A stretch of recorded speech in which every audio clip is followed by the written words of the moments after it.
The autumn wind in Chicago carried a whisper of impending change brushing against Ava Robinson's warm brown skin, like a lover's hesitant touch as she alighted from the yellow cab onto the serpentine driveway of her family's sprawling estate in Lake Forest. The ancient oaks flanking the path were ablaze with the fiery hues of crimson and amber, their leaves rustling in a symphony that echoed the vivid dreams she had nurtured during her 4 arduous years, immersed in the architectural wonders of Seattle.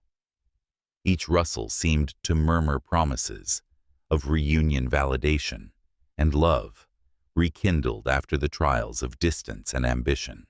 In her mind's eye, this homecoming had unfolded 1,000 times, each iteration more poignant than the last, her parents' faces illuminated by beams of unadulterated pride, their arms extended in warm embrace. Her elder sister, Gabriella, standing with that effortless grace, her smile a beacon of sisterly affection. And there, just beyond them, Marcus Hayes, the man whose memory had been her North Star through sleepless nights, bent over drafting tables, and the relentless grind of part-time barista shifts. He would be waiting, his dark eyes softening at the sight of her, ready to enfold her in the familiarity of their shared past. Clutched tightly in the depths of her leather purse was a small velvet box, its contents a testament to her unwavering devotion. The ring inside simple yet elegant, with a solitaire diamond that caught the light like a captured star, had been purchased with every spare dollar she could muster, her fingers trembling as she selected it in a quaint Seattle jeweler's shop. It symbolized commitment, the culmination of her sacrifices, the proof that she had forged herself into someone worthy of forever. Marcus had been the rhythm to her heartbeat, the quiet force that propelled her through the rigors of her architectural studies. Every blueprint she sketched, every late-night revision of structural models, under the harsh glow of desk lamps, bore the imprint of his encouraging words from their youthful days. He was the reason she had pushed beyond the comparisons her parents so casually drew between her and Gabriella, the golden child, who glided through life with an aura of untouchable perfection. Ava had always been the dreamer with wild curls that refused to be tamed and ideas that soared beyond convention. But now, returning with her degree in hand and her heart brimming, she was ready to claim her place, to show them all that her passions were not frivolities, but foundations for a shared destiny. Her high heels, sleek black pumps that lent her an air of poised confidence, clicked rhythmically against the polished marble of the grand foyer as she crossed the threshold. The air within was a heady blend of fresh-cut roses and aged bourbon, the estate alive with the murmur of voices and the tinkling of crystal glasses. A magnificent chandelier hung overhead like a constellation, frozen in descent, casting golden shards of light across the assembled guests. This was no quiet family gathering. It was a soiree, lavish and unexpected, the kind her parents orchestrated to flaunt their architectural empire's latest triumphs. A flicker of unease stirred within her, but she brushed it aside, her dark eyes scanning the room eagerly. Hayes, she whispered under her breath, a slip into the affectionate nickname from their teenage escapades, those stolen moments atop the garage roof where they had lain beneath the stars, weaving futures from whispers and stolen kisses. She corrected herself swiftly. Marcus. He was Marcus now, the man she had grown alongside even across the miles. Her heart quickened as she wove through the crowd, the silk of her emerald dress whispering against her skin. And then there he was, commanding the center of the room with a stature that had only grown more imposing in her absence. His navy suit hugged his frame with tailored precision, his smile a polished veneer that seemed somehow distant, unfamiliar. For an instant, the chaos of the party faded, and the world narrowed to just the two of them. Joy surged through her veins like wildfire. She stepped forward, her lips parting to call his name, to bridge the years with a single embrace. Ava. The voice pierced the veil of her reverie, sharp and crystalline, like the edge of a diamond cutting through silk. Gabriella emerged from the throng, her blonde waves swept into a flawless chignon that accentuated the porcelain perfection of her features. Pearls adorned her slender neck, catching the light in a display of understated opulence. She was the epitome of elegance, the sister who had always been the benchmark against which Ava was measured and found wanting. Ava froze, her instincts prickling at the glint of something predatory in Gabriella's blue eyes. "You've been in Seattle for 4 years." Gabriella announced, her tone laced with a theatrical volume that drew nearby gazes. "And the very first thing you do upon your return is attempt to poach my fiancé." The words hung in the air, absurd and venomous, refusing to align with reality. Ava's chest constricted, a vice of confusion and dread tightening around her heart. What on earth are you talking about?" Gabriella's lips curled into a smile that was all frost and no warmth as she possessively threaded her arm through Marcus's. "My man, Marcus Hayes, your former flame, my betrothed." The room tilted its axis, the chandelier's lights blurring into a dizzying kaleidoscope. Ava's breath hitched, her gaze snapping to Marcus, in desperate search of rebuttal, of any sign that this was a cruel jest. But his expression remained impassive, a mask of composure that offered no solace. "It's true," he affirmed, his voice steady, devoid of the warmth she remembered. "We're engaged." Laughter rippled through the surrounding guests, some awkward, others tinged with schadenfreude, while pitying glances and curious whispers followed. Ava felt the earth dissolve beneath her, her dreams fracturing like fragile glass underfoot. Since when she managed her voice a delicate thread. "Last month," Gabriella replied, her eyes gleaming with triumphant malice. "And naturally you weren't on the guest list. We've all heard about your indiscretions." Marcus was quite forthcoming. Before Ava could muster a defense, her father's commanding baritone boomed from behind a thunderclap in the storm. "Ava Robinson, consider yourself excised from the family trust. You've forfeited any claim to Robinson and Hayes Designs. Depart immediately." Each syllable was a blade honed to precision, slicing through the remnants of her composure. Her vision swam, tears pricking at the corners of her eyes, as the weight of betrayal settled upon her like a shroud. She had envisioned this evening as a tapestry of joy, proposing to Marcus under the chandelier's glow, laughter mingling with happy tears, the ring a symbol of their enduring bond. Instead, her aspirations were not merely dashed, but seized, twisted, and flaunted as a macabre spectacle. Staggering back, her fingers grazed the velvet box in her purse, its presence now a searing reminder of her vulnerability, her misplaced faith. "Marcus," she whispered, her voice fracturing like ice under pressure. "I was going to propose to you. I believed we were meant for each other." His eyes slid away, avoiding the plea in hers. "You were mistaken," he said, the words a final, irrevocable severance. The party resumed its cadence around her, conversations bubbling up like nothing had transpired, her devastation dismissed as a mere interlude in the evening's revelry. Pride, that unyielding sentinel, was all that remained to her now. She would not grant them the satisfaction of witnessing her unravel. Turning sharply on her heel, she strode from the foyer, the cool night air assaulting her senses as she emerged into the darkness. Her breath plumed in white clouds against the chill, her heels striking the pavement with a defiant rhythm that belied the turmoil within. The estate's lights receded behind her, swallowed by the encroaching shadows of the oaks. Memories flooded unbidden childhood games in these gardens where Gabriella always claimed victory. Whispered promises with Marcus, under moonlit skies, vows of eternal love that now rang hollow. How had it come to this? The sister she had idolized, the man she had cherished, both architects of her ruin.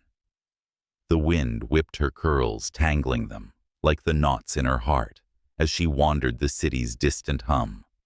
A faint siren call. Hours blurred into a haze of numb wandering until exhaustion compelled her to hail another cab, directing it toward the heart of Chicago. The driver's sympathetic glance in the rearview mirror only deepened her isolation.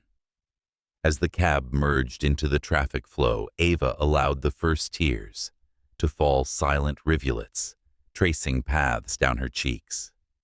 The velvet box weighed heavily in her lap, a relic of a love that had never truly been hers. In that moment, amidst the neon glow of passing billboards, a seed of resolve took root. Not vengeance, not yet, but a quiet determination to rise from the ashes of this betrayal, to forge a path where her worth was defined not by others' shadows, but by the light of her own unyielding spirit. Yet, as the cab sped toward uncertainty, the ache persisted, a poignant reminder that hearts once shattered mend not in isolation, but through the tender alchemy of time and unexpected connections. Little did she know the winds of fate were already shifting, carrying her toward an encounter that would redefine the boundaries of love, power, and redemption. In the soft glow of dawn, filtering through the grimy windows of Lena's modest Wrigleyville apartment, Ava stirred from a fitful slumber on the pull-out couch, the remnants of the previous night's turmoil clinging to her like a persistent fog. The city outside was awakening with its characteristic vigor, the distant rumble of the L train, the aroma of fresh bagels from a nearby bakery wafting in through the cracked window. But within Ava's world remained suspended in the aftermath of betrayal. Her phone, discarded on the coffee table amid crumpled tissues, buzzed insistently, shattering the fragile quiet. Blinking away the haze of exhaustion, she reached for it, her fingers brushing the screen to reveal a message from Lena. "Where are you?" "Back in town, and didn't say a word." "Meet me at the diner by Millennium Park. I'm waiting. We need to talk." Lena, her steadfast confidant from college days, had always seen through Ava's brave facades to the vulnerabilities beneath. The invitation was a lifeline, a beacon in the storm that had upended her life. With a deep breath, Ava rose, splashing cool water on her face in the tiny bathroom, attempting to wash away the evidence of her tears. Her reflection stared back, eyes rimmed with shadows, curls disheveled, yet defiant, a woman on the precipice of reinvention. The cab ride to Millennium Park was a blur of Chicago's iconic skyline, the towering structures a reminder of her architectural passions that now felt tainted by her family's legacy. The diner, a cozy relic with vinyl booths and the sizzle of griddles, enveloped her in the comforting sense of brewed coffee and cinnamon French toast as she pushed through the door. Lena sat in a corner booth, her sharp features softening into concern at the sight of Ava's weary approach. "My God, you look like you've been through a war," Lena said gently, sliding a steaming mug across the table. "Sit down, breathe, tell me everything." Ava sank into the worn cushion, the warmth of the coffee seeping through the ceramic into her palms, grounding her. The words tumbled out, then a cascade of anguish and disbelief, the unexpected party, Gabriella's cutting revelation, Marcus's cold confirmation, her father's merciless decree. Tears welled anew, but here, away from prying eyes, she allowed them to flow, her voice hoarse with the raw edges of heartbreak. "They're engaged, Lena. My own sister and the man I built my dreams around. And Dad, he cut me out like I was nothing. Everything I've worked for gone in a blink." Lena's hand covered hers, a firm anchor in the torrent. "Ava, listen to me. Marcus Hayes is poison wrapped in charm. He always was. You poured your soul into him, into that future, and he traded it for a slice of your family's empire. You're not the fool here they are. You're free now, even if it doesn't feel like it. Ava shook her head, the mug trembling in her grasp. I thought he loved me honestly. I was going to propose Lena. Can you imagine me on one knee offering him the ring I saved every penny for? What a joke. Then praise the stars you didn't. Lena retorted, her tone sharpening with protective fire. He doesn't deserve a fraction of your light. None of them do not. Gabriella with her Ice Queen facade, not your parents with their blind favoritism. But this shows what happens when they underestimate Ava Robinson. You're a force girl, time to harness it. A flicker of curiosity pierced Ava's despair. And how do you propose I do that? Storm back and demand my inheritance. It's futile. Lena's eyes sparkled with a mischievous glint, leaning in as if sharing a sacred secret. Not with demands, Ava. With something sharper, revenge that stings where it hurts most. Why not turn the tables, make Marcus regret every choice, every betrayal, and perhaps in the process, find a spark of joy for yourself? Ava frowned, intrigued despite the ache. Revenge. I don't have the stomach for games. Lena pulled out her phone, her fingers dancing across the screen before turning it toward Ava. Not games, strategy. Look at this. The image captured Ava's breath, a man in his mid-30s, his frame broad and sculpted, clad in a bespoke suit that accentuated the lines of quiet power. His green eyes pierced through the photo, holding a depth that suggested storms beneath calm seas, his jawline chiseled as if by a master's hand. He exuded an aura that commanded attention, the presence that hushed rooms and quickened pulses. Who is he? Ava whispered, a strange pull stirring within her. James King, Lena replied, her voice laced with triumph. He oversees the North American division of King Global Enterprises, a billionaire with fingers in every lucrative pie, from tech to real estate. And here's the delicious twist, he's Marcus's uncle. The reclusive one has just returned from years in Europe. Word is, he's unattached, an enigma wrapped in fortune. Ava's pulse quickened, the revelation igniting a dangerous ember in her chest. Marcus's uncle. That's poetic. Exactly. Lena grinned, leaning closer. Imagine the blow to Marcus's ego. You radiant and unbreakable on the arm of the family powerhouse. He could never rival. James King is untouchable, Ava. Wealthy beyond measure, influential in circles your family only dreams of touching.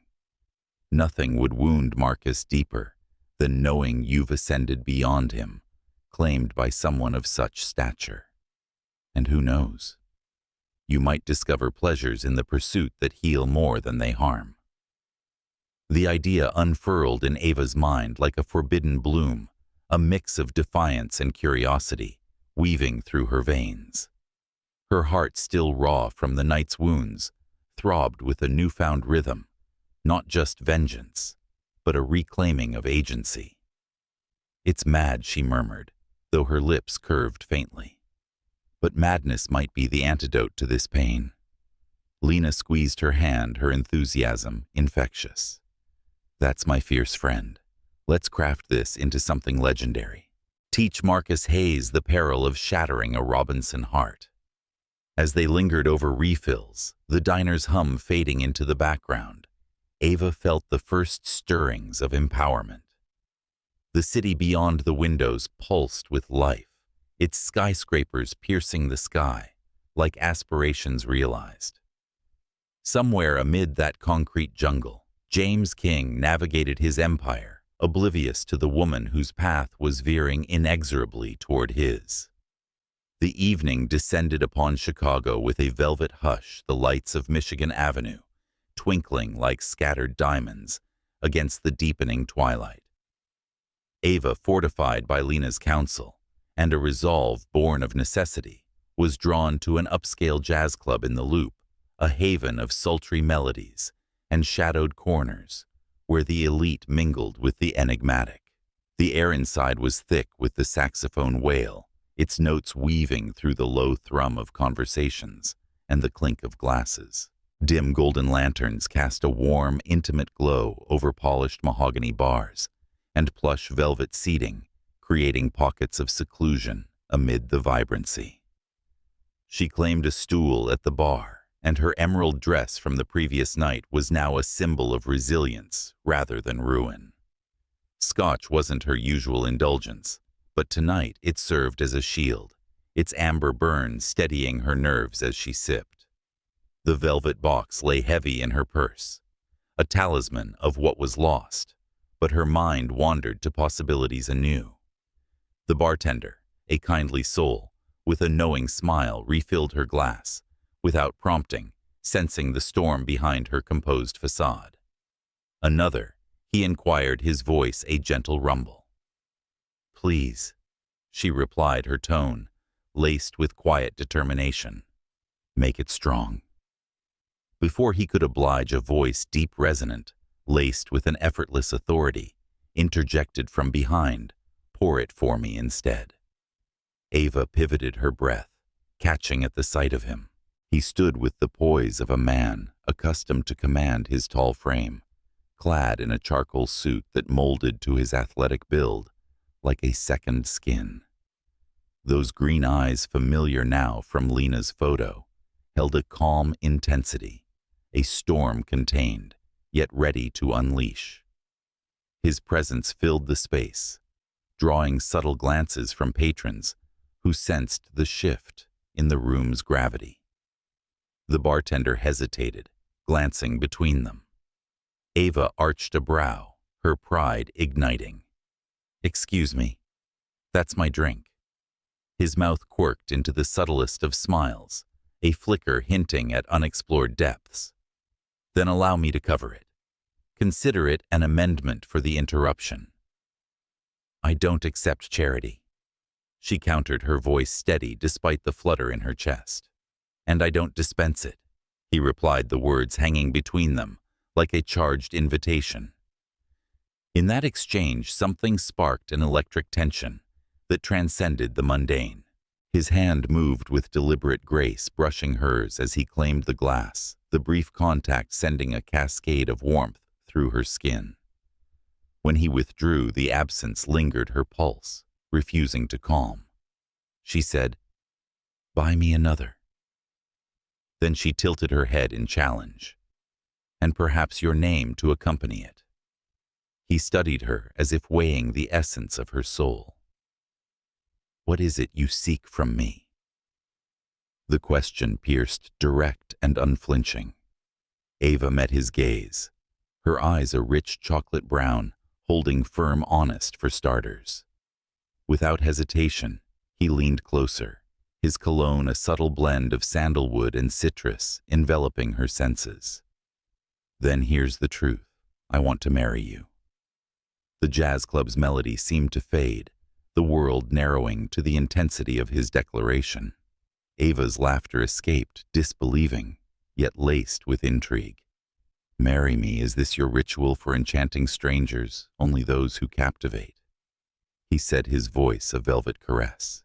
Her amusement waned, replaced by a surge of heat that betrayed her resolve. His words stirred something profound, an echo of desires long suppressed. She challenged, "You don't even know me, though." Her tone softened. "I discern enough," he countered, his eyes tracing the contours of her face with an artist's precision. "The sorrow you mask with fire, the strength in your poise. You're no ordinary woman. You demand more than mediocrity." Ava's throat tightened. He had glimpsed her essence with unnerving accuracy. Still proposals to strangers. That's the height of folly, or the pinnacle of clarity, he echoed, a glimmer of amusement dancing in his eyes. "You must hold yourself in high regard." He inclined nearer, his breath a whisper against her ear. No, I hold you in higher regard. Her pulse betrayed her racing as her lips parted, involuntarily, her body inclining toward him against better judgment. Who are you truly, James? He said. James King. The name resonated like a thunderclap, confirming Lena's revelations. Marcus's uncle, the billionaire enigma. Fate's hand, cruel and capricious, had dealt her this card. Why me? She pressed, masking her surprise with feigned nonchalance. Surely women vie for your attention, because you didn't pursue. James replied. You met my eyes with challenge, not deference. You intrigue me, body and soul. Ava's breath caught the air between them, thick with unspoken promises. This was lunacy, a whirlwind defying logic. Yet as she gazed into his eyes, a question bloomed. Wasn't lunacy preferable to the void of despair lifting her glass, the scotch glinting like liquid gold? She ventured, if I entertained this purely hypothetically, what follows? Then he said, his voice unwavering. City Hall at 10 tomorrow. Bring your identification and summon the bravery I see flickering in you. Her hand steadied around the glass, a dozen rational voices clamoring for retreat, but a deeper whisper urged forward, a chance to reclaim power, to wound Marcus as she had been wounded, and perhaps to discover a connection that transcended revenge. Her smile turned enigmatic, laced with daring. 10 a.m., she affirmed softly. Ensure you're punctual. As he nodded, the jazz saxophone swelled its notes, a prelude to the symphony of destinies entwining. The night deepened, carrying with it the promise of transformations unforeseen, where vengeance might yield to the tender bloom of authentic desire. The dawn broke over Chicago with a crystalline clarity, the September sun casting a pale golden veil across the city's steel and glass skyline. Ava Robinson stood outside the austere grandeur of City Hall, her heart a wild drumbeat beneath the tailored lines of her emerald dress. The fabric hugged her curves like a lover's whisper, its rich hue a defiant contrast to the gray stone steps before her. Her curls, usually a cascade of untamed spirals, were swept into a loose chignon, a single tendril brushing her cheek like a secret kept close.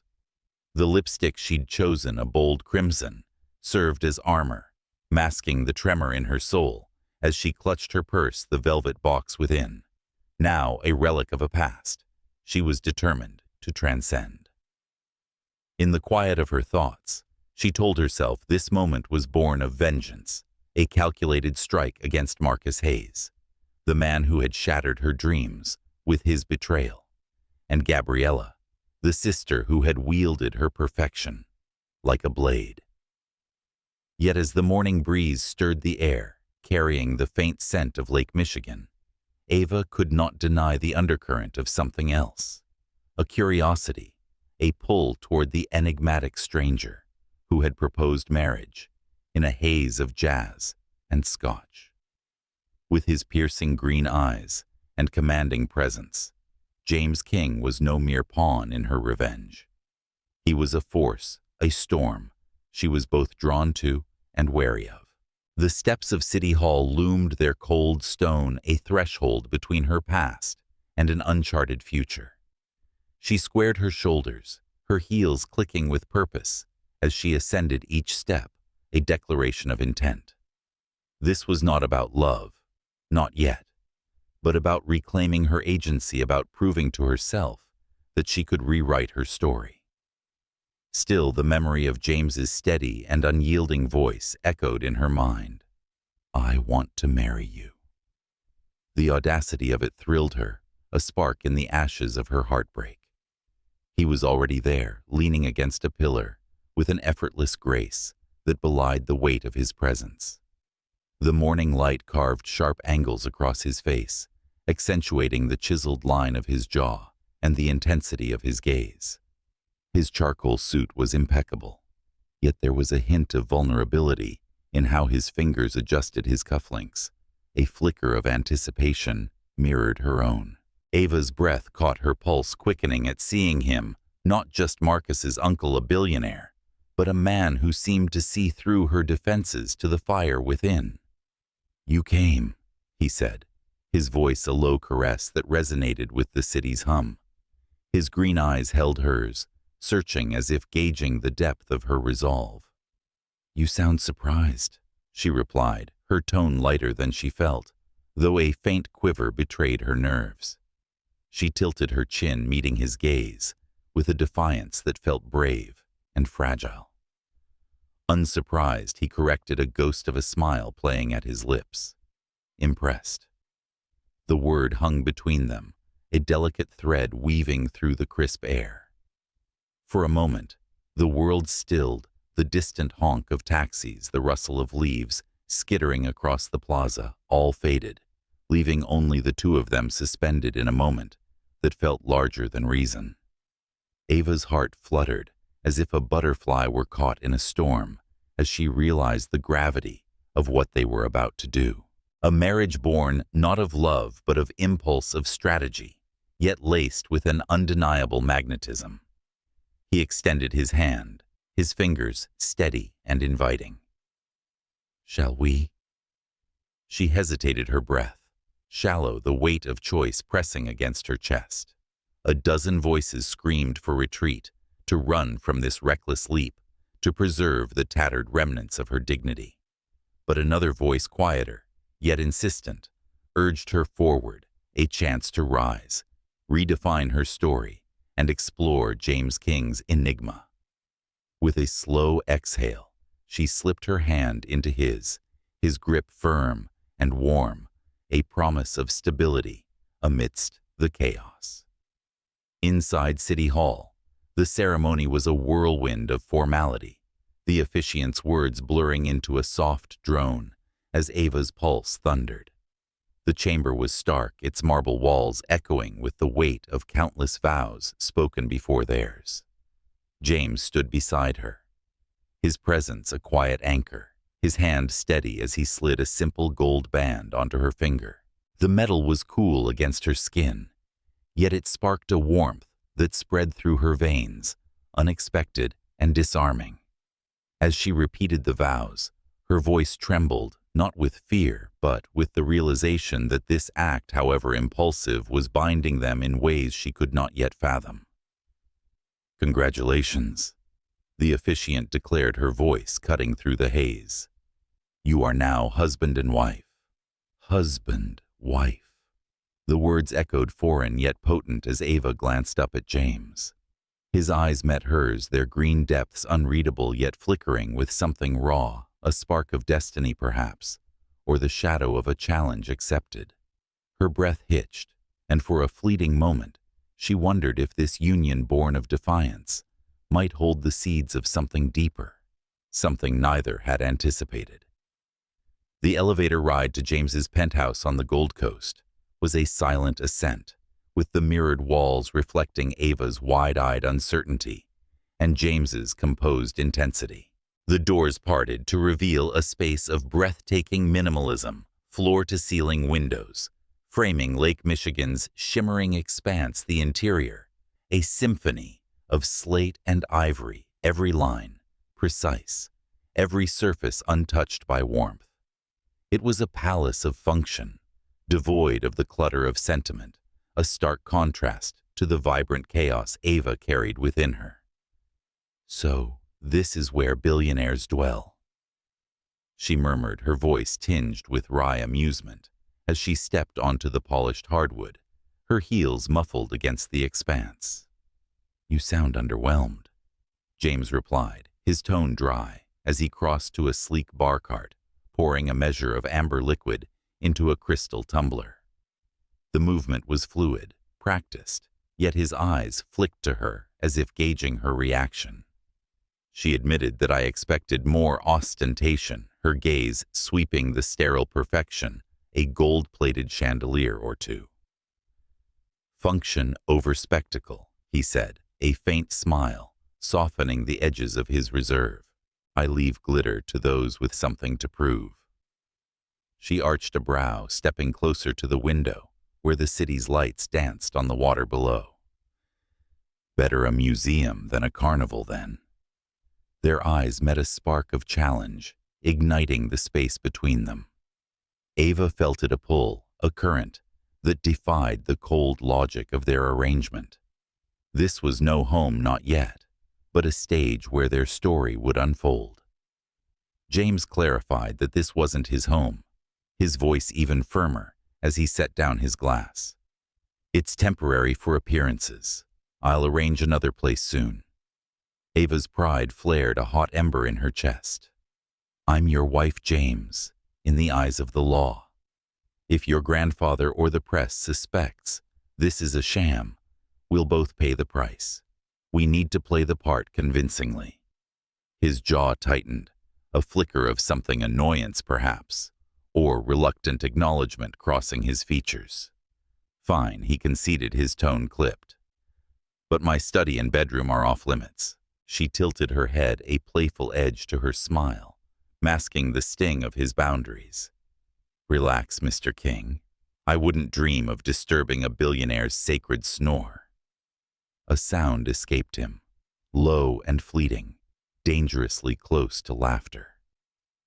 It was gone as quickly as it came, but it left a warmth spiraling through Ava's chest, a crack in his formidable armor.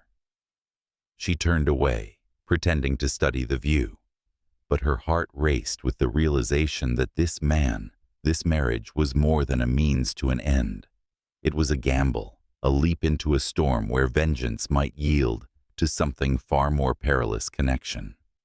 As they stood in the vast penthouse, the city sprawling beyond the glass, Ava felt the weight of their vows settle upon her, not as chains, but as threads, delicate and intricate, weaving a tapestry whose pattern was yet to be revealed. The night stretched before them, pregnant with possibility, and though revenge had brought her here, the promise of something deeper kept her rooted, ready to face whatever this union would demand. The Chicago skyline glittered like a constellation of ambitions as Ava awoke in the guest room of James King's Gold Coast penthouse, the city's pulse, a faint hum through the insulated walls. The room, with its crisp linens and muted grays, was a far cry from the cluttered warmth of Lena's Wrigleyville apartment. Yet it felt like a temporary harbor, a place to anchor while she navigated the uncharted waters of her new reality. The gold band on her finger caught the morning light, a quiet reminder of the impulsive vows that had bound her to a man whose presence was both a challenge and a mystery. Days had slipped into a delicate dance of coexistence, each moment laced with the tension of two strangers, bound by a shared secret. Ava moved through the penthouse with cautious intent, her presence a vibrant contrast to its stark elegance. She scattered touches of herself, a vase of sunflowers on the console, a crimson throw blanket draped over the sofa, a framed sketch of a spiraling atrium she'd drawn years ago in Seattle. Each addition was a quiet rebellion against the sterile perfection, a claim to a space that wasn't hers, but might become something more. James noticed, of course. His green eyes, sharp and assessing, would linger on the changes, with an almost imperceptible sigh, yet he never ordered them removed. A concession, however small, stirred a flicker of hope in Ava's chest. She caught herself watching him too, how his shoulders tensed under the weight of unseen burdens. The rare moments when his jaw softened, revealing a man beneath the billionaire facade. Their interactions were a careful choreography, polite, measured, yet underscored by an electric current that neither acknowledged aloud. One morning, the scent of freshly brewed coffee drew her to the kitchen, where James stood flipping through a tablet of financial reports. At his feet, Max, his golden retriever, wagged his tail with impatient enthusiasm, his golden fur catching the sunlight streaming through the windows. The dog's presence was a warm anomaly in the penthouse's incredible precision, bridging their guarded worlds. "Good morning," Ava said, infusing her voice with a brightness she didn't fully feel, her bare feet padding softly on the hardwood. James glanced up, his expression neutral but not unkind. "Morning." Max bounded over his nose, nudging her hand, and she laughed, crouching to ruffle his ears. "At least someone's thrilled to see me." She teased, her eyes flicking to James for a reaction. "Don't spoil him," he warned, though his tone lacked actual bite, softened by the faintest curve of his lips. She rose, brushing back a curl that had escaped her loose bun. "Coffee." He nodded toward the counter where a steaming mug awaited, its aroma, rich and inviting, already poured. Ava blinked, caught off guard by the gesture. "You made me coffee." "I made myself coffee," he corrected, his voice dry, but his eyes betraying a glimmer of amusement. "Yours was incidental." The word hung between them, a playful challenge, and Ava's lips curved despite herself. She lifted the mug, inhaling its warmth, and murmured, "Incidental or not, thank you." He said nothing, returning to his reports, but she swore she caught a fleeting softening in his gaze, a crack in the fortress he maintained so diligently. These moments, small, unguarded, began to weave a fragile thread between them, a connection that felt both perilous and precious. Their routine settled into a rhythm of tentative familiarity. Ava filled her days, sketching on the penthouse's expansive balcony, the lake's horizon, inspiring designs that danced between ambition and dreams. Max often curled at her feet, his warmth comforting, as she lost herself in lines and curves. James, returning from his world of boardrooms and deals, would pause at the sight of her additions, the sunflowers now joined by a stack of art books, the throw blanket draped invitingly over an armchair. His silence spoke louder than words, a tacit acceptance that emboldened her to push further, to test the boundaries of their arrangement. One evening, the penthouse was transformed by the unexpected arrival of Elias King James's grandfather, whose presence carried the weight of old money and older expectations. His silver hair gleamed under the recessed lighting, his cane tapping a steady rhythm as he swept into the room with the gravitas of royalty. Ava, caught mid-sketch in the living room, rose hastily, smoothing her sweater as nerves fluttered in her chest. "Darling Elias," exclaimed, his arms opening to her, his eyes twinkling with warmth that belied his formidable reputation. "So this is the woman James has kept hidden from me." Ava flushed, her smile genuine, despite her surprise. "It's an honor to meet you, Mr. King." "Elias," he corrected firmly, his voice rich with affection. "Family uses first names." He turned to James, his gaze sharpening. "And you, my boy, should be ashamed for not introducing me sooner. She's a vision." James cleared his throat, visibly discomfited, his fingers tightening briefly on his glass. It was sudden. He said, the words clipped. "Love often is," Elias replied, his eyes darting between them with knowing delight. "Now tell me, how did he propose?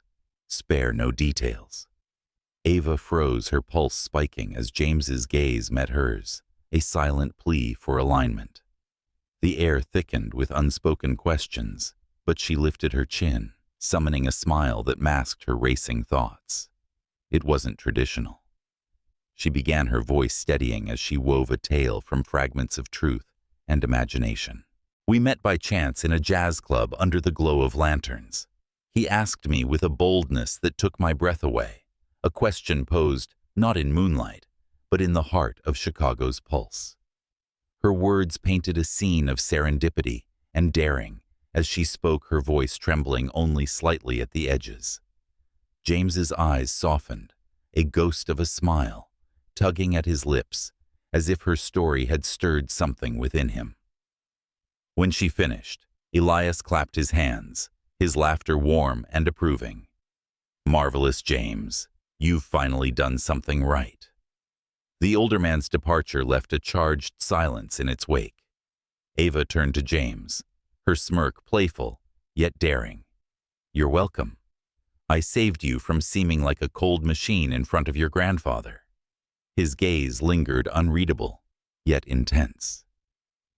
"You were convincing," he said quietly, the words carrying a weight that made her chest tighten. She turned away, pretending to adjust a sunflower in its vase. But her heart raced with the realization that their charade was becoming something more, a shared fiction that felt dangerously close to truth. Each day in the penthouse wove them closer, their banter, a delicate dance of challenge and curiosity. Their silences heavy with unspoken possibilities. Yet beneath the growing ease, a tension simmered. Ava caught herself lingering on the memory of his touch, the brief brush of his hand when he passed her the coffee mug, the way his eyes followed her when she laughed with Max. And sometimes late at night, she heard his footsteps pause outside her door, a hesitation that set her imagination alight with what-ifs. What if he stepped inside?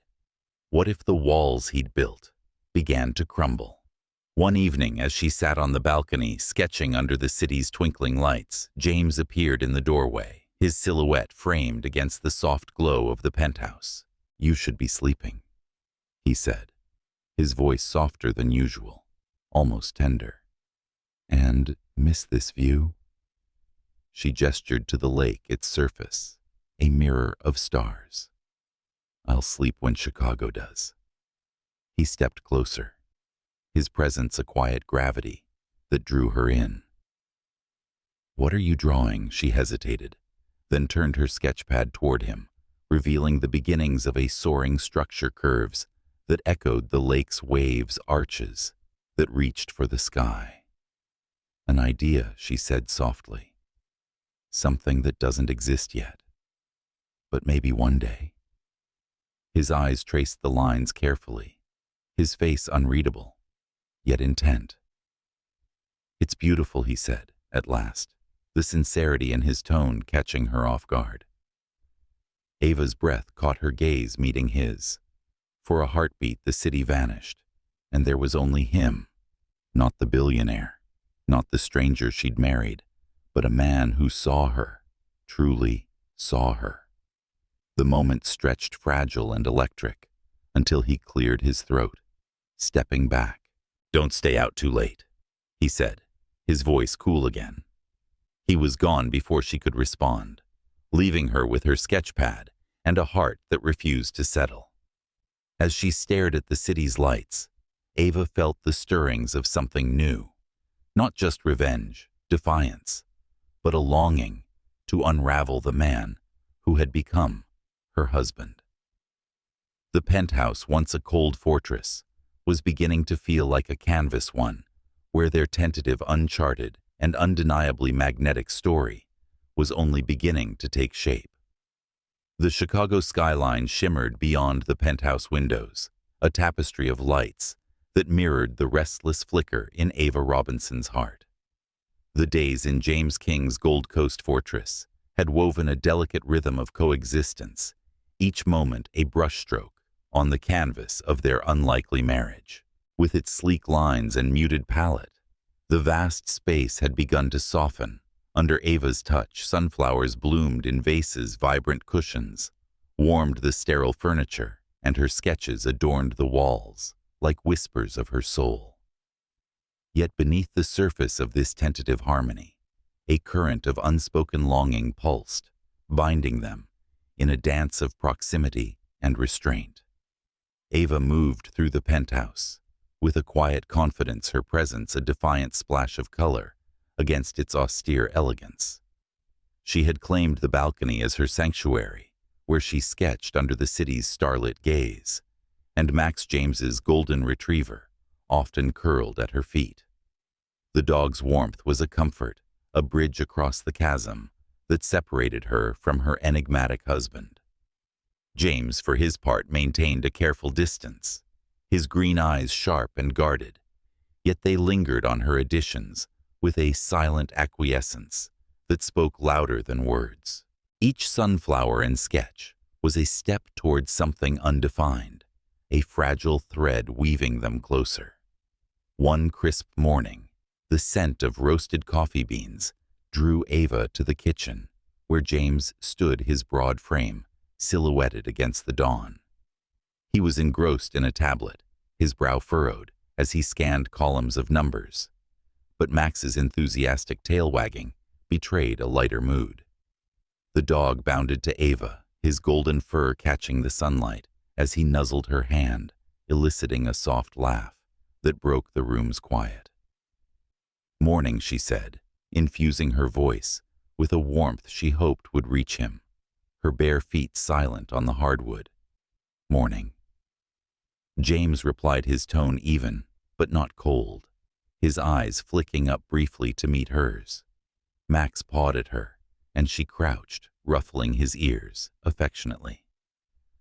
She teased, "Someone's happy to see me," her gaze darting to James, testing the waters.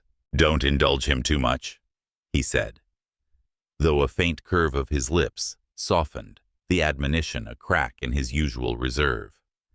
Rising, Ava brushed a curl from her face, her sweater slipping slightly to reveal the curve of her shoulder. "Coffee?" she asked, nodding toward the gleaming machine. He gestured to a steaming mug on the counter, its aroma rich and inviting. "Already poured."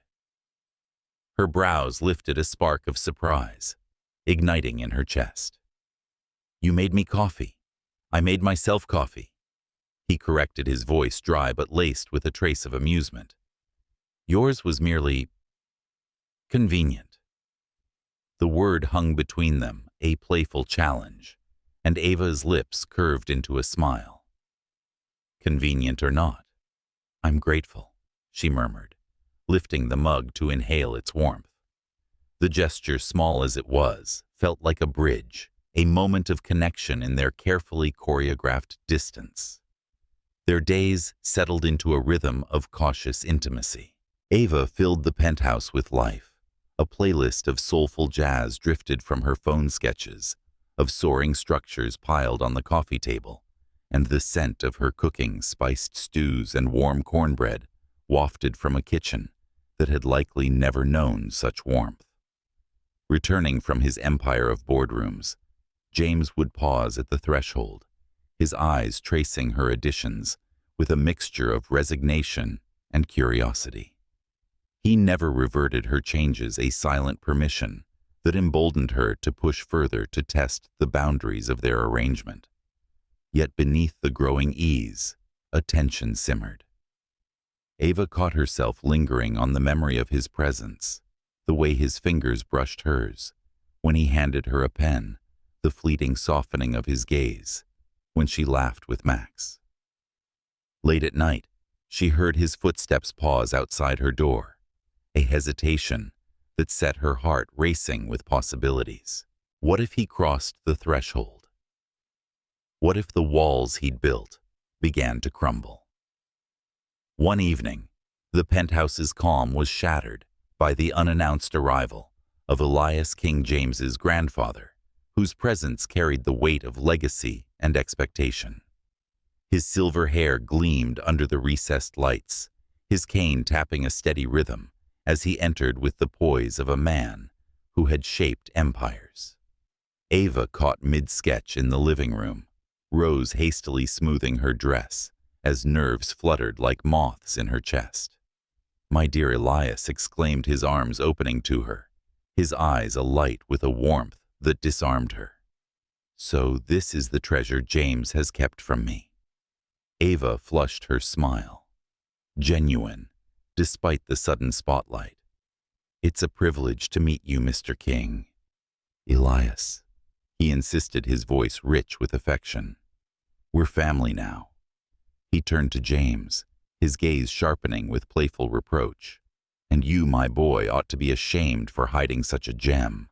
James shifted, his discomfort palpable as he adjusted his cufflinks. "It was unexpected," he said, the words clipped, his eyes avoiding hers. Elias replied that love is often a thief in the night, his eyes twinkling as they darted between them. Now tell me, how did he propose? I want every detail. Ava's pulse spiked, her mind racing as James's gaze met hers, a silent plea for unity. The air thickened with unspoken stakes, but she lifted her chin, summoning a smile that masked her nerves. It wasn't conventional. She began, her voice steadying as she spun a tale from fragments of truth and fantasy. We crossed paths in a jazz club under a canopy of golden lights. His question came, not with roses or moonlight, but with a boldness that stole my breath, a vow made in the heart of Chicago's pulse. Her words wove a tapestry of serendipity, her voice trembling only slightly as she painted a scene of daring and connection. James's eyes softened, a ghost of a smile tugging at his lips, as if her story had stirred something deep within him. When she finished, Elias clapped his hands, his laughter warm and approving. "Splendid, James. You've finally done something worthy of your name." As Elias departed, the penthouse fell into a charged silence. Ava turned to James, her smirk playful yet daring. "You're welcome," she said, her voice light but laced with challenge. "I saved you from looking like a heartless automaton in front of your grandfather." His gaze lingered intense and unreadable, the air between them vibrating with unspoken truths. "You were persuasive," he said quietly, the words carrying a weight that made her heart stutter. She turned away, feigning interest in rearranging a vase. Still, her pulse raced with the realization that their charade was blurring into something more, a shared fiction that felt dangerously close to reality. Each interaction and glance was a thread in a tapestry that was becoming harder to unravel. Sometimes she caught him watching her when she laughed on the phone with Lena, sketched with Max at her side, and hummed softly while stirring a pot in the kitchen. And sometimes she found herself watching him, the way his shoulders bore the weight of his world, the rare moments when his guard slipped, revealing a man who carried scars she could only guess at. These glimpses were fleeting, but they fueled an exhilarating and terrifying curiosity. One night, as she sat on the balcony sketching under the city's constellation of lights, James appeared in the doorway, his quiet silhouette against the glow. "You should rest," he said, his voice softer than usual, laced with a concern that caught her off guard. "And miss this?" She gestured to the lake, its surface a mirror of the stars. The city's too alive to sleep. He stepped closer, his presence a gravity that drew her in. "What are you creating?" She hesitated, then turned her sketch pad toward him, revealing a structure of sweeping curves and glass, a dream of light and space. "A vision," she said softly, "something that could be one day." His eyes traced the lines with care, his face unreadable, yet intent. "It's stunning," he said at last, the sincerity in his tone piercing her defenses. Ava's breath caught her gaze locking with his. For a moment the world dissolved, leaving only the two of them, not strangers bound by a contract, but two souls glimpsing each other's essence. The moment stretched fragile and electric until he stepped back, his voice cooling. "Don't stay up too late." He was gone before she could reply, leaving her with her sketch and a heart that refused to settle. As she stared at the city's lights, Ava felt the stirrings of something new, not just defiance, strategy, but a longing to unravel the man who had become her husband. The penthouse, once a cold fortress, was becoming a crucible where their story, tentative, magnetic, and undeniably alive, was taking shape in ways neither could have foreseen. Rain lashed against the towering windows of James King's penthouse. The Chicago skyline blurred into streaks of silver and shadow, mirroring the tempest brewing within Ava Robinson's heart. The weeks of tentative harmony had woven a fragile bond between her and her unexpected husband. Their shared moments, coffee poured in quiet mornings, sketches admired under starlight, hinting at a connection that transcended their calculated union. Yet beneath the surface, a tension simmered, a delicate balance that threatened to fracture under the weight of their guarded truths. Ava stood at the kitchen island, her sleeves rolled up, hands dusted with flour, as she shaped apple turnovers, their sweet aroma mingling with the storm's damp chill. Max, the golden retriever, who had become her steadfast companion, lounged at her feet, his tail thumping lazily against the hardwood. The act of baking was a rebellion against the penthouse's sterile perfection, a way to infuse warmth into a space that felt more like a monument than a home. She hummed a soft tune, a melody from her childhood, as she worked her curls, tied loosely strands escaping to frame her face like delicate tendrils of defiance. "You're the only one who gets me around here," she murmured to Max, brushing his fur with her toes as he tilted his head, his eyes bright with adoration. "At least you don't scowl when I try to bring a little life to this place." Max barked softly as if in agreement, and Ava's laughter spilled out, a fleeting burst of light in the storm's gloom. She had tried God how she had tried to carve a niche in James's unyielding world. The sunflowers, the music, and the meals she cooked were offerings and attempts to bridge the chasm between them. And sometimes, in the quiet moments, she sensed a shift, a glance that lingered too long, a word softer than expected, a crack in the fortress of his reserve.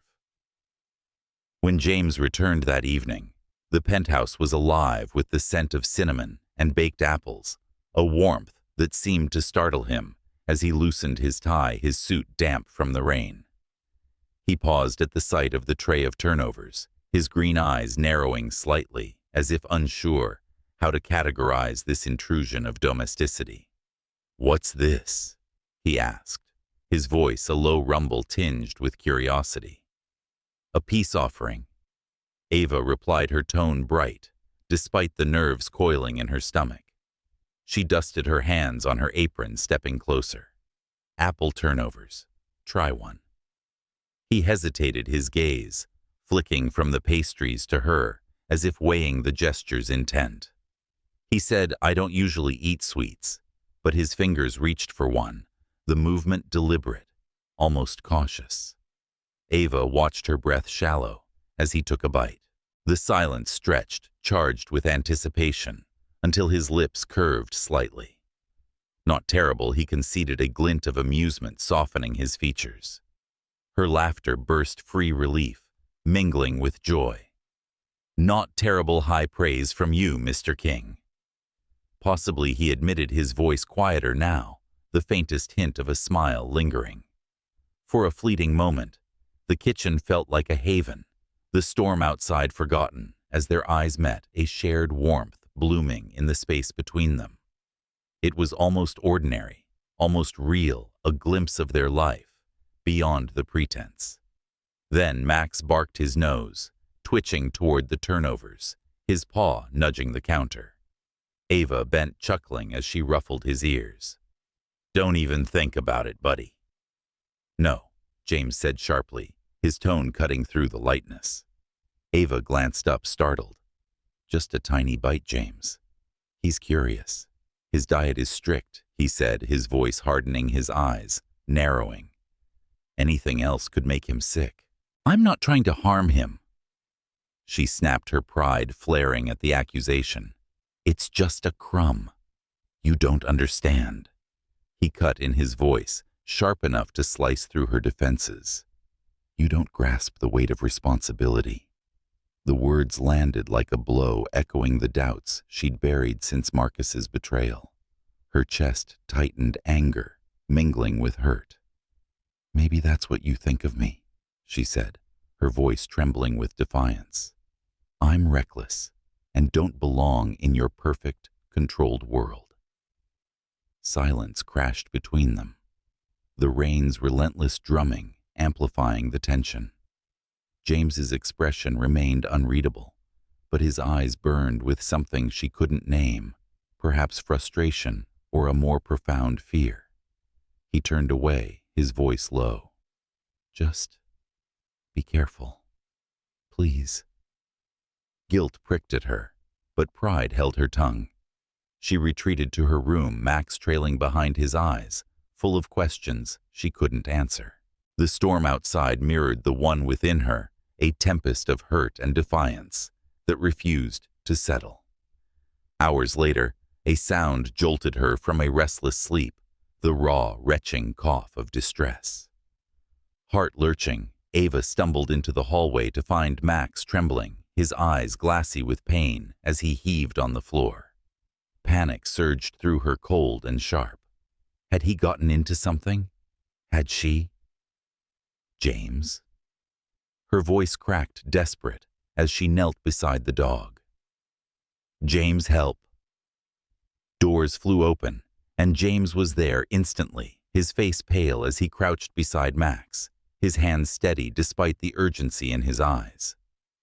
What happened? He demanded, his voice tight. I don't know. Ava stammered, tears burning her eyes. He was fine earlier, and then... His gaze snapped to hers, cold with accusation. What did you give him, Ava? Nothing, she cried, her voice breaking. I swear nothing, Ava. His tone was lethal, a blade honed by fear. A crumb, she admitted, her voice, small guilt crashing over her. Just a crumb from the turnover. I didn't think. James's jaw clenched, his eyes closing briefly to contain his fury. Without another word, he scooped Max into his arms, his movements swift and precise. We're going to the vet. Now. The veterinary clinic was a sterile expanse of antiseptic and anxiety, the fluorescent lights casting harsh shadows on Ava's face as she sat rigid in a plastic chair. James paced like a caged lion. His suit rumpled his hands, flexing with restless energy. Every tick of the clock tightened the knot in Ava's stomach, her mind replaying the moment she'd given Max that fateful crumb, her heart heavy with self-reproach. Ava leaped to her feet when the vet emerged, her expression calm but serious. Max is stable, the doctor said. The food upset his stomach, but it wasn't toxic. He'll recover, but stick to his prescribed diet. Relief flooded Ava, tears spilling unchecked down her cheeks. Thank God, she whispered, her voice trembling. James thanked the vet, curtly, his face a mask of grim resolve. As they stepped into the damp night, the rain now a soft drizzle. He turned to her, his voice flat but cutting. You could have killed him. The accusation gutted her sharper than the storm's chill.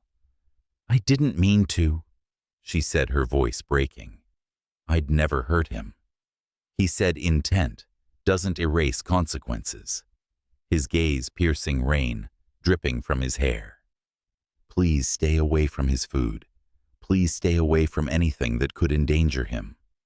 Her throat closed, pride and guilt warring within her. You think I'm reckless because I don't care, she said, her voice shaking.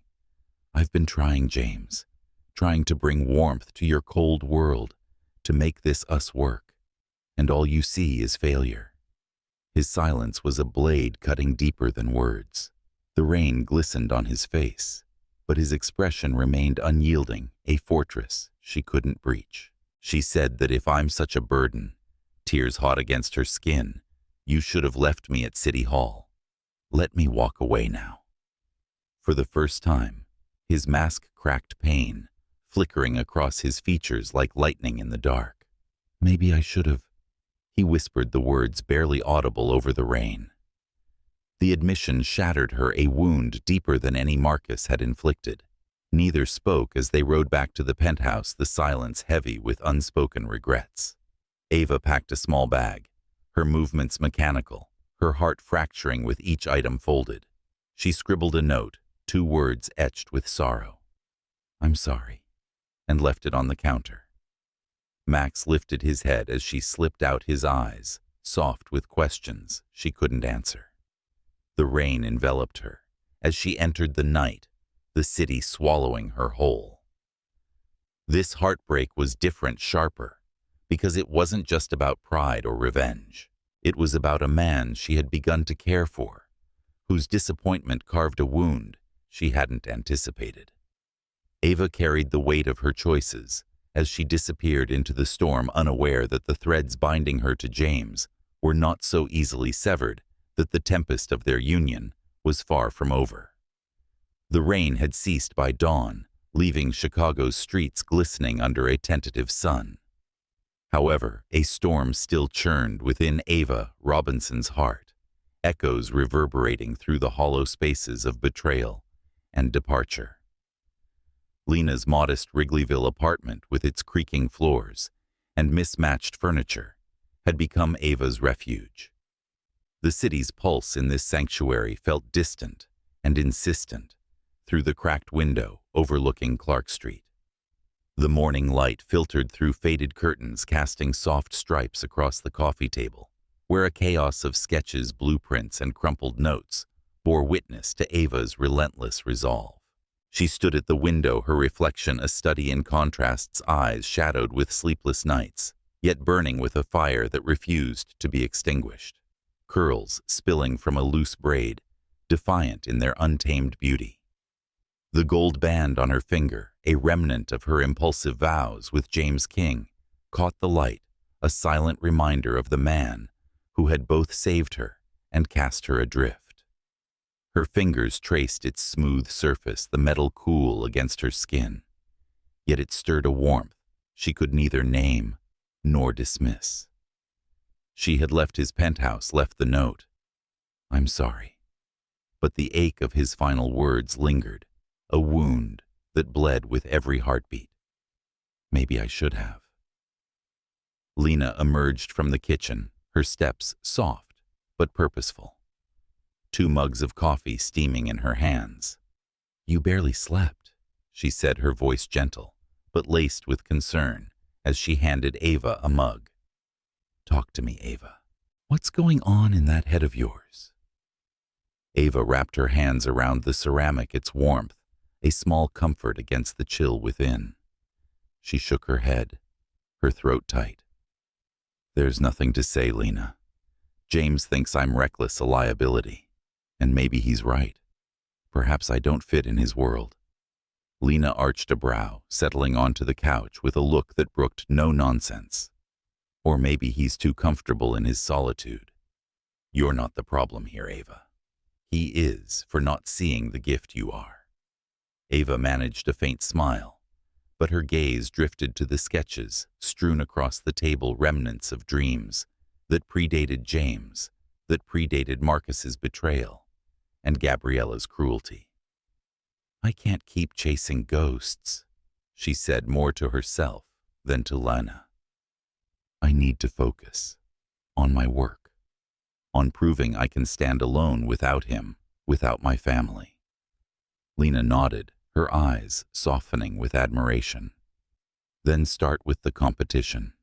The Stellar Vision project for the Art Institute's new wing.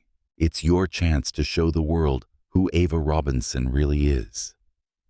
The words ignited a spark in Ava's chest, a flare of purpose that cut through the fog of despair. The Stellar Vision competition, an open call for architects to design a transformative addition to Chicago's Art Institute, was more than a professional opportunity. It was a gauntlet thrown a chance to silence the doubters who had cast her aside. Winning would mean recognition, credibility, a name carved in the city's skyline that was hers alone, not tethered to the Robinson and Hayes legacy. Days blurred into nights as Ava transformed Lena's living room into a makeshift studio.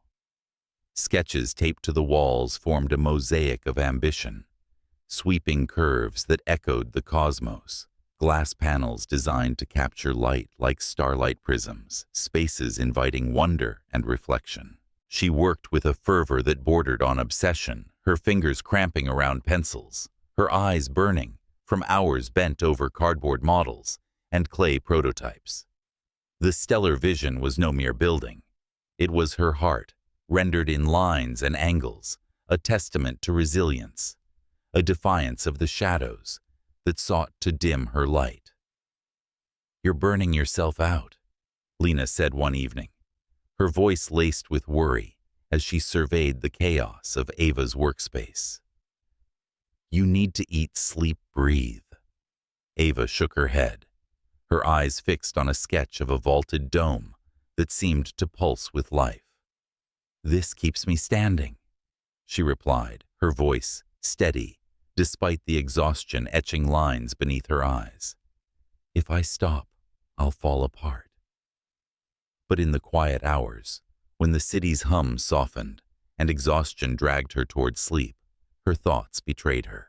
James's face haunted her, the fleeting softness in his green eyes when he'd called her sketch beautiful, the raw edge in his voice when he'd said, I can't lose you.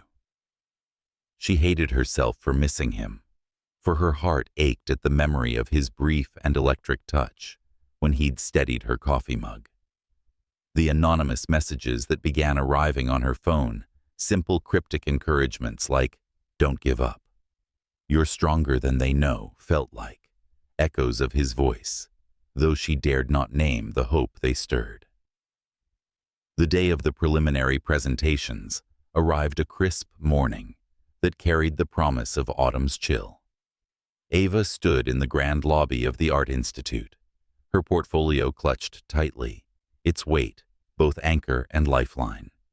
The air buzzed with the tension of competing architects, their voices a low hum beneath the soaring ceilings. She wore a tailored blazer, its deep navy a nod to her resolve, her curls pinned back to reveal the fierce determination in her dark eyes. This was her moment, not as the disinherited Robinson daughter, James's impulsive bride, but as Ava the architect, with a vision that could reshape the city's soul. Her heart pounded as she scanned the crowd, only to freeze at the sight of Gabriella gliding through the throng with her signature elegance. Her blonde hair was swept into a sleek updo, her ivory suit pristine, and Marcus trailed behind like a shadow, his presence a quiet sting. Gabriella's eyes locked onto Ava, her lips curving into a smile, sharp enough to draw blood. Well, well, Gabriella purred, her voice carrying over the crowd's murmur. Look who's crawled out of obscurity to play with the professionals. Ava lifted her chin, her voice steady despite the fire in her chest. I'm here to compete, Gabriella. Same as you. Compete. Gabriella's laugh was a crystalline dagger, drawing curious glances. This isn't a sandbox, little sister. This is a stage for the elite, not dreamers with delusions. Ava's hands tightened around her portfolio, but she held her ground. We'll see whose vision speaks louder. Gabriella leaned closer, her perfume a suffocating cloud. Remember, Ava, in this family, only one of us was born to win, and it wasn't you. She swept away Marcus, casting Ava a glance that mingled pity and discomfort, fueling her resolve. When her turn came, Ava stepped onto the presentation floor, her heart a wild rhythm, but her voice clear as she unveiled her stellar vision. She spoke of spaces that captured infinity galleries, that floated like constellations, and light bending through glass to evoke the cosmos. Her words flowed like a river, steady and passionate, each sentence a brushstroke painting her dream for the judges. When she finished, a hush fell, followed by murmurs of awe. One judge leaned forward, his eyes alight. Remarkable, he said. Innovative. We'll be watching you, Ms. Robinson. Ava left the stage, trembling exhilaration coursing through her veins. Hope bloomed for the first time in months, a fragile, radiant thing that felt like triumph. But as she packed her materials into Lena's car that evening, a cold realization struck her. Laptop, containing every digital file of her stellar vision, was gone. Panic clawed at her chest as she searched, but it was nowhere to be found. The next morning, headlines confirmed her worst fears. Robinson and Hayes stuns with stellar vision design. Photographs showed Gabriella standing beside Ava's stolen work, her smile radiant with stolen glory. The betrayal was a knife twisting deeper than any before. No, Ava whispered, her hands shaking as she clutched the newspaper. She wouldn't. But she had. Gabriella had plundered her dreams, parading them as her own. Lena swore under her breath, her fury a mirror to Ava's despair, that viper. We have to fight this. How Ava's voice broke tears, threatening. Without proof, it's my word against hers. She has Marcus, my father, and the entire board behind her. Then we find proof, Lena insisted, her eyes blazing. We don't surrender. Ava wanted to believe her, but despair coiled like a serpent, its weight heavy in her chest.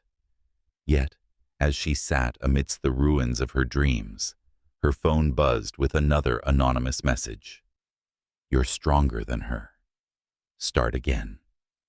The piercing yet straightforward words felt like a lifeline, a whisper of encouragement that carried James's cadence, though she dared not name him. They fueled a fire within her, a refusal to let Gabriella's treachery define her. She would rebuild, fight, and rise, not for revenge alone, but for her vision by right. The Chicago night was a canvas of secrets, its streets cloaked in a quiet that felt serene and sinister as Ava Robinson walked home from a late meeting with potential investors.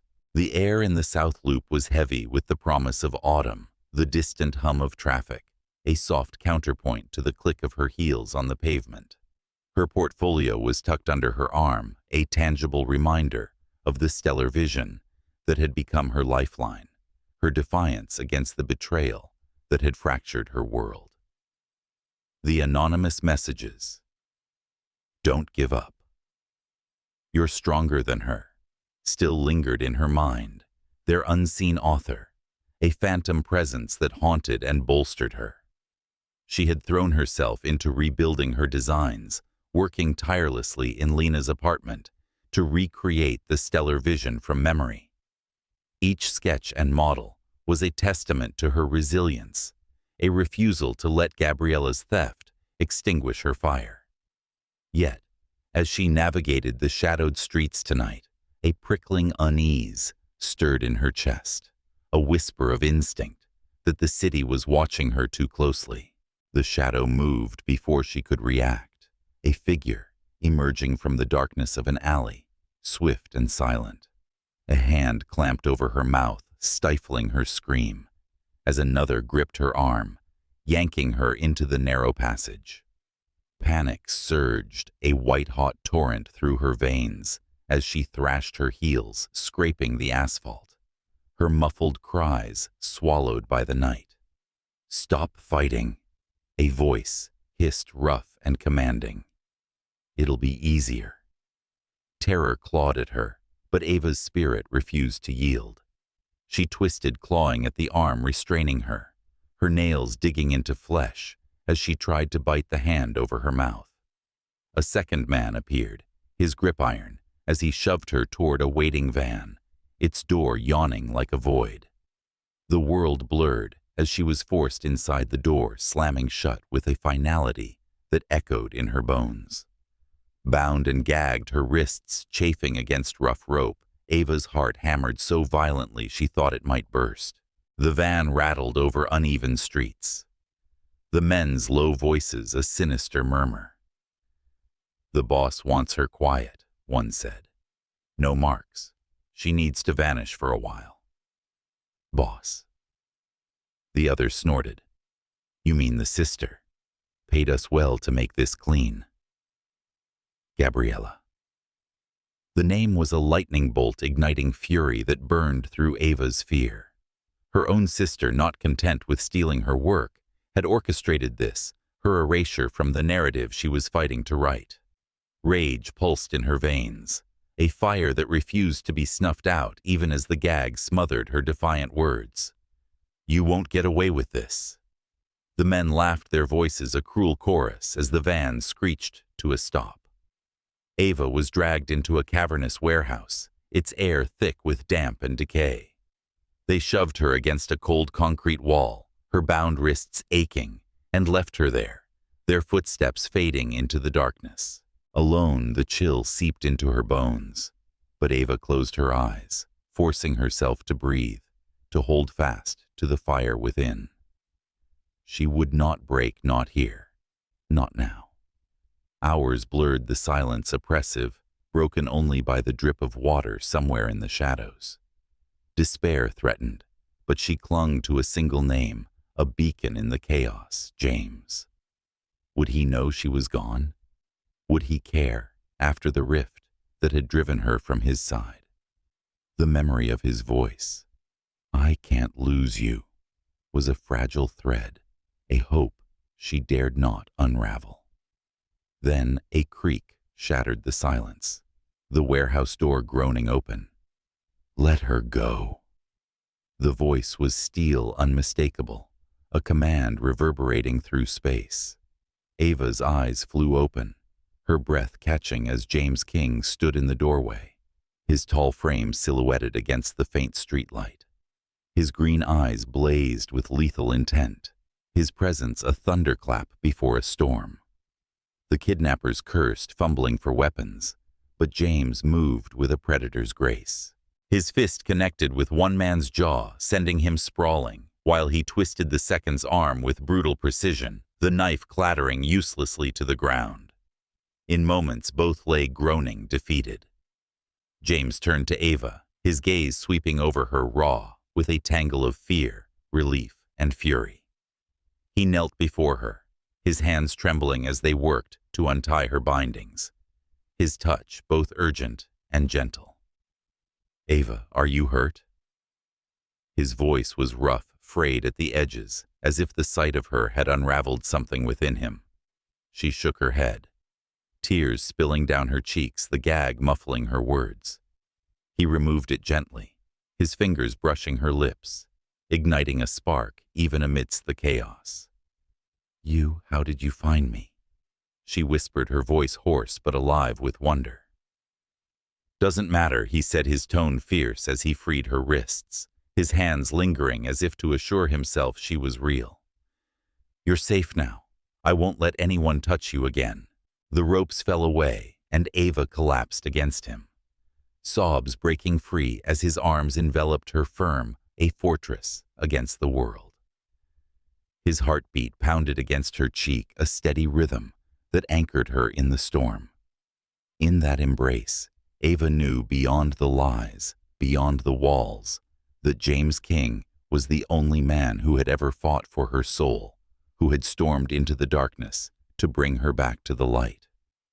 As they emerged into the night, the city's lights flickering like distant stars, Ava clung to him, her tears mingling with the rain-soaked air. The warehouse receded behind them, a relic of terror, now powerless in the face of his resolve. Her heart bruised, but unbroken, swelled with a truth she could no longer deny this man. This marriage was no longer just a strategy. It was a bond forged in fire that demanded she face the truths she had buried about him, about herself and the love, beginning to take root in the ashes of her vengeance. The sterile scent of antiseptic hung heavy in the air as Ava Robinson stirred in the hospital bed, the steady beep of monitors weaving a fragile thread of reassurance through the haze of her consciousness. The room was a blur of pale walls and fluorescent light, softened only by a vase of sunflowers on the windowsill, their golden petals a quiet echo of the warmth she had tried to bring to James King's cold world. Outside, a gentle drizzle pattered against the glass, Chicago's skyline, a smudged watercolor of steel and shadow. Her body ached, the bruises from her ordeal in the warehouse, a faint pulse of pain, but it was her heart that bore the deeper wounds, raw from the truths she could no longer withhold. James sat beside her, his broad frame folded in a chair, elbows braced on his knees, his head bowed, as though carrying the weight of the night's terror.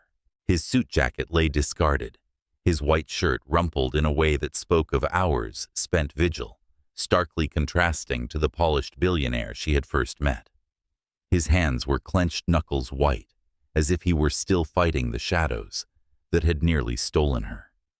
The sight of him vulnerable, steadfast, stirred a warmth in her chest, a longing that soothed and tormented her.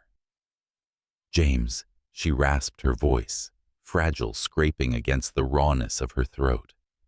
His head snapped up, green eyes blazing with relief before shuddering into control. "You're awake," he said, his voice low, steady, but laced with an undercurrent of something more profound, fear, perhaps, or a tenderness he could not entirely mask. Ava tried to sit up, but a sharp tug of pain halted her. James was there instantly, his hands gentle yet firm as they steadied her, his touch igniting a spark that made her pulse stutter. "You need rest," he said softly, his eyes searching hers, as if assuring himself she was truly here. "The doctors said you'll recover, but you need time." She sank back against the pillows, swallowing the lump in her throat. "How long have you been here?" He hesitated, his gaze flickering to the window since last night. The admission pierced her, a quiet testament to the depth of his care. Her chest ached, not from the bruises, but from the image of him sitting through the night, guarding her in silence. "Max," she whispered, needing to anchor herself to something familiar. With Lena, he replied, his mouth softening almost imperceptibly. "He's fine." Relief washed through her tears, slipping free despite her efforts. "Thank you," she murmured, her voice trembling with gratitude, and something more, a need to bridge the chasm that had grown between them. Silence stretched thick with unspoken truths, the air heavy with the weight of their shared ordeal. James shifted, his fingers flexing as if warring with himself. Then he spoke, his voice lower, rougher, a raw edge that cut through her defenses. "Ava, seeing you like that in that warehouse." He stopped, his jaw tightening, his hand clenching the bedsheet. "It broke something in me. I can't lose you." Her breath caught his words, a blade that both wounded and healed. His eyes, usually so guarded, were stripped bare, revealing a vulnerability that shattered her. For a moment she saw not the billionaire, not the stranger she had married, but a man who had fought for her, who had stormed into danger to bring her back. And yet guilt clawed at her chest beneath the relief, a stone she could no longer carry. "James," she whispered, her voice fracturing, "there's something I have to tell you." His gaze sharpened, wary, but attentive, a storm gathering in his eyes. "What is it?" Her hands trembled against the blanket, her heart thundering as she forced herself to meet his gaze. Shame burned through her, but the truth demanded release. "I didn't marry you because I wanted to." She began, each word a shard of glass in her throat. "Not at first. I married you because you were Marcus's uncle. Because I wanted to hurt him, to show him I wasn't the one who could be discarded without consequence." Silence crashed into the room, heavy and suffocating. James leaned back, his expression hardening as if her words had struck him physically. His jaw clenched, his hands flexing once, on his knees, a controlled storm ready to break. "So I was a weapon," he said at last, his voice calm but cold, "a blade honed by betrayal, a pawn in your vendetta." "No," Ava cried, panic rising as tears blurred her vision. "That's how it started, but it's not like that now. You have to believe me. I didn't expect this, didn't expect you." "Expect what?" His voice sharpened, slicing through her. "That I'd fall for a lie. That I'd think." He cut himself off. His breath ragged, his eyes burning with a pain she hadn't anticipated. Her heart stopped. Think what she whispered, desperation clawing at her. But he didn't answer. Instead, he rose abruptly, the chair scraping back, his eyes blazing with anger and hurt that gutted her. "Do you have any idea what it feels like?" He said, his voice low and dangerous. "To wonder if every glance, every word was calculated. To know that while I was fighting for you, risking everything, you were still holding on to your revenge." Ava shook her head, sobs spilling over. "It's not like that, I swear, it's not. I care about you, James, more than I ever thought possible. I didn't want this. I didn't want to feel this. But it's real." His laugh was hollow, a bitter sound that echoed in the sterile room. "Real," he said, his mouth twisting into a smile that held no warmth. Nothing about this was real. The words were a dagger piercing her heart. She reached for him, her hand trembling, but he stepped back, putting distance between them. "Please," she begged, tears falling faster. "I know I lied, but what I feel now is true. I love you, James." For a moment, his mask slipped, pain flickering across his face, raw and unguarded. But then, it was replaced by a steel she couldn't breach.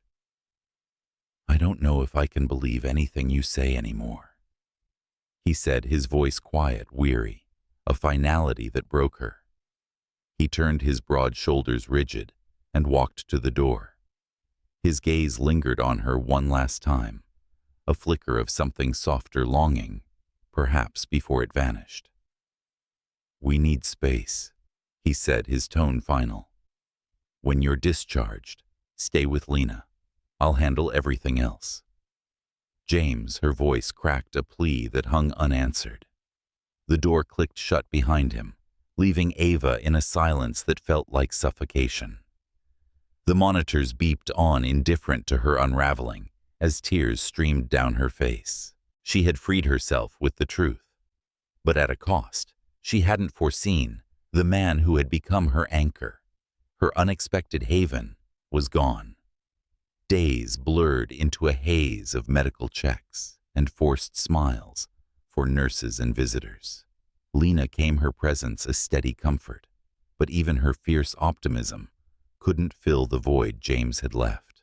"He hasn't been back?" Lena asked one evening, her voice tight and worried, as she sat at Ava's bedside. Ava shook her head, her throat aching. "Not once." Lena exhaled, muttering something sharp under her breath. "You told him the truth, Ava. That's what matters. You laid it bare." "But what if it was too late?" Ava whispered, her voice small, her eyes fixed on the sunflowers, their vibrancy mocking her despair. "What if I've lost him for good?" Lena's eyes softened, her hand squeezing Ava's. "Then you fight for him the way he fought for you. You don't give up on something real." When Ava was discharged, James kept his word. A driver arrived, silent and efficient, to take her to Lena's apartment. Her belongings, clothes, sketches, the vases of sunflowers were packed in boxes, waiting in the hallway, like relics of a life abandoned.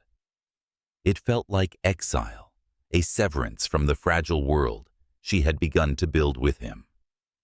She wanted to call, beg, scream that her feelings were true, that they had grown beyond the ashes of revenge into something fierce and undeniable. But each time she reached for her phone, her courage faltered, her fingers hovering over his name before retreating. That night, sleep eluded her. She sat by Lena's window, the city's lights a constellation of what-ifs. Her sketches lay scattered around her, the stellar vision a testament to her resilience. But James's face haunted her. His green eyes, his rare smile, the way he had held her in the warehouse, as if she were the only thing that mattered.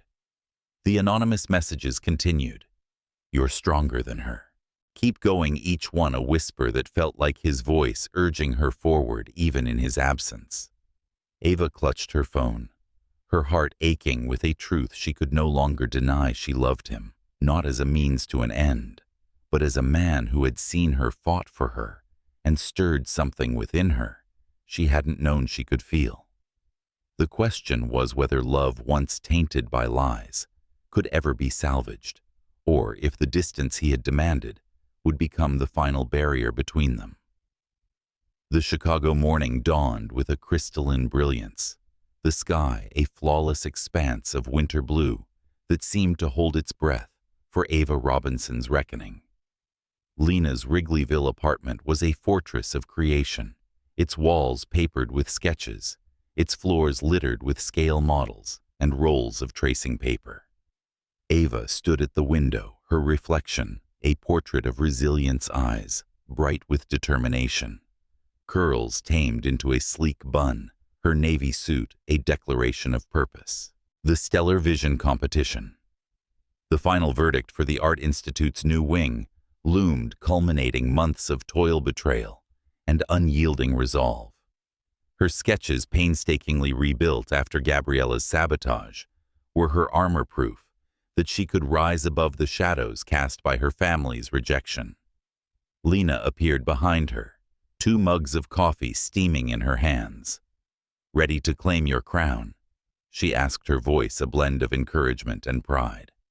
Ava's smile was faint nerves, twisting in her stomach like a coiled spring. "Ready or not, it's today." Lena squeezed her shoulder, her eyes warm. "You've already won, Ava. No matter what happens in that auditorium, you've proven you're more than Gabriella's shadow, more than your family's dismissal. You're you, and that's enough." Ava's throat tightened, the mug's warmth a talisman against her fears. "Thank you, Lena, for everything." The Art Institute's auditorium pulsed with anticipation, its chandeliered ceiling casting a golden glow over a sea of architects, investors, and critics. The air thrummed with whispered ambitions, the stakes of the Stellar Vision competition, drawing Chicago's elite like moths to a flame. Ava stood backstage, her portfolio clutched tightly, her heart a wild rhythm as she prepared to present her rebuilt designs. Gabriella was there, her presence a cold blade, her smile brittle as she moved through the crowd with Marcus trailing like a ghost. The sight of them stirred a fire in Ava's chest, but she channeled it into resolve, determined to let her work speak. The moderator's voice echoed, "Next, Ava Robinson, representing AR Studio." Applause rippled, polite but curious, as Ava stepped into the light. The stage stretched before her, and the audience blurred their faces, but she thought of the anonymous messages. "You're stronger than her," and drew strength from their unseen author. Inhaling deeply, she began, her voice steady and luminous. "Good evening. My name is Ava Robinson.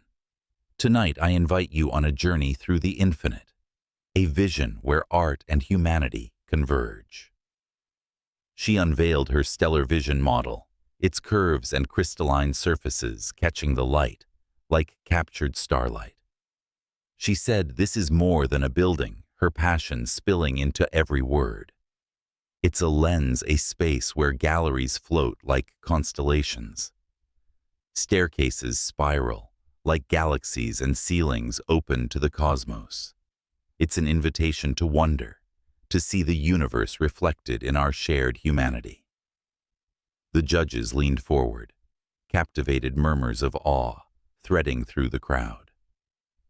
When Ava finished, the applause thundered, a tide of approval that lifted her heart. She stepped off the stage trembling with exhilaration, believing for the first time that victory was within reach. But Gabriella's turn came next, her ivory suit gleaming as she took the stage gracefully. "Good evening," she began, her voice honeyed. "I present the Stellar Vision, a design born from the belief that art mirrors infinity." Gasps rippled through the audience as she unveiled a model identical to Ava's, every curve stolen, every detail a mockery of her labor. Ava's stomach dropped, fury and humiliation burning in her veins. Voices erupted from the crowd. "That's the same design. She presented it first." Gabriella faltered, her smile tightening, but she pressed on. She declared that this is the work of Robinson and Hayes, her chin lifting defiantly. Ava stood, her voice cutting through the chaos. That's a lie. Every head turned, the spotlight catching her in its glow. Those sketches are mine. That model is mine. She stole it when she broke into my studio. I won't let her take this from me. The hall buzzed with whispers and gasps, cameras flashing as the judges exchanged sharp glances. Do you have proof? One demanded. Ava's breath caught despair rising. She had sketches, but nothing to prove their origin against Gabriella's influence. Before she could falter, a voice rose from the back of the hall. I can confirm her claim. The crowd parted as Professor Harlan, a silver-haired titan of architecture, stepped forward, his presence commanding silence. I reviewed Ava Robinson's work weeks ago, her drafts and vision. The stellar vision is hers. I have digital timestamps and emails to prove it. Gasps filled the hall, Gabriella's face paling as her composure cracked. The judges conferred, their voices hushed, and the moderator's verdict was swift. Robinson and Hayes is disqualified. Ms. Ava Robinson, your design is advanced for final consideration. Applause roared, a tidal wave of validation. Ava stood trembling, tears blurring her vision, not just for the victory, but for the truth finally seen. Outside the museum, the night air was crisp, the city alive with horns and laughter.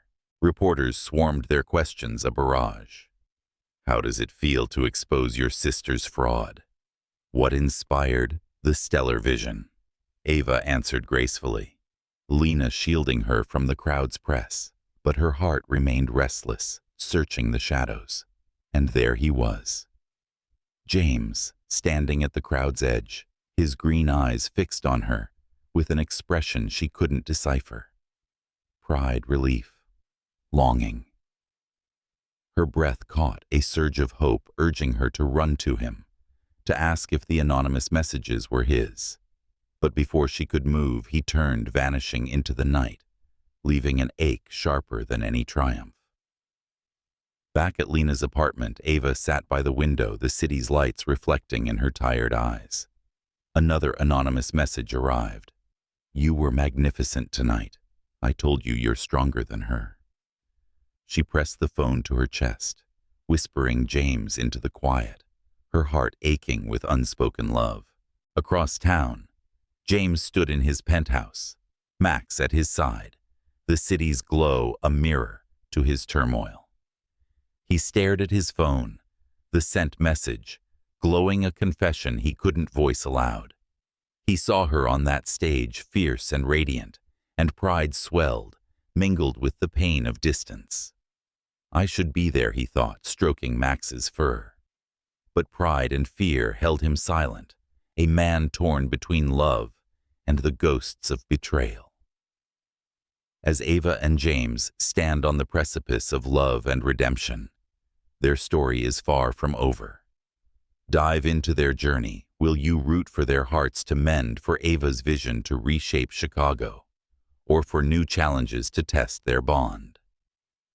Share your thoughts, or create a tale of triumph and love inspired by their saga. The city waits. Write, dream, and let your imagination soar.